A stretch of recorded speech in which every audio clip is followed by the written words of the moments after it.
大家好，今期為大家介紹嘅係位於中環鴨巴甸街同埋荷里活交界嘅3級歷史建築物元創方。咁其實咧講翻佢亦都係納入咗孫中山史蹟徑嘅第16站。咁咧呢一站咧其實就係介紹孫中山嘅成長之路嘅。呢度咧就係位於史丹頓街元創方嘅入口啦。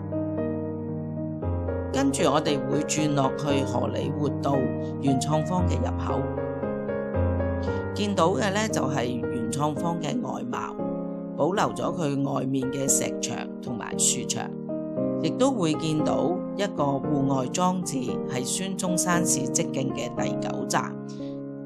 其實元創方嘅前身就係中央書院，中央書院後嚟改名就係我哋所熟悉嘅皇仁書院啦。喺日治時期，皇仁書院受到嚴重嘅破壞，就被迫要搬遷啦。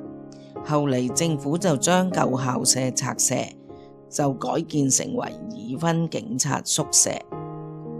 直至到2000年，所有嘅住戶就遷出宿舍。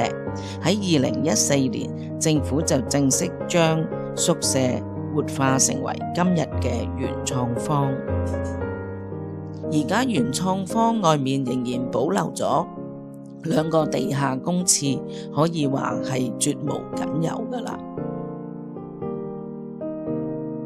值得介紹嘅呢，就係元創方地下有一個叫做當代印藝嘅展覽館，就展示咗70、80年代嘅印刷機同埋中英活字印刷嘅技術，仍然而家已經被淘汰咗噶啦。活字印刷亦即係我哋以前叫嘅執字粒技術，而家已經被淘汰咗啦。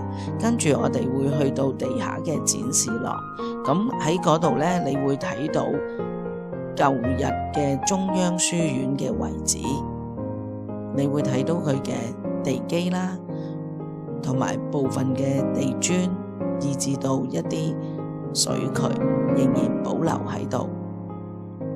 咁作為考證中央書院嘅歷史呢，就最好嘅印記嚟㗎啦。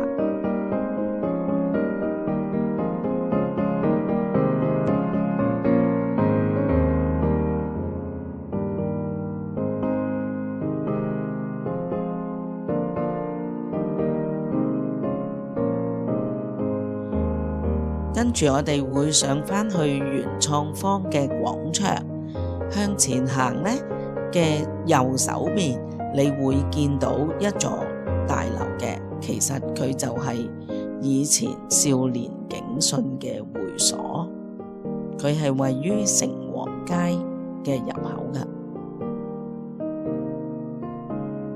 咁原本嘅宿舍嘅單位，其實而家已經改變成為咗一啲藝術工作者嘅工作室啦，或者係一啲特色嘅商鋪。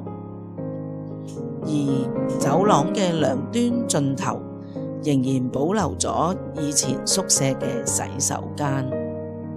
咁而家呢，就係晚上嘅元創方，個景色亦都係好靚。其實有時間嘅話，你可以欣賞元創方嘅夜晚嘅景色，日頭亦都係有佢另外一面迷人嘅地方。有機會嘅話，就不妨去參觀啦。多謝大家欣賞。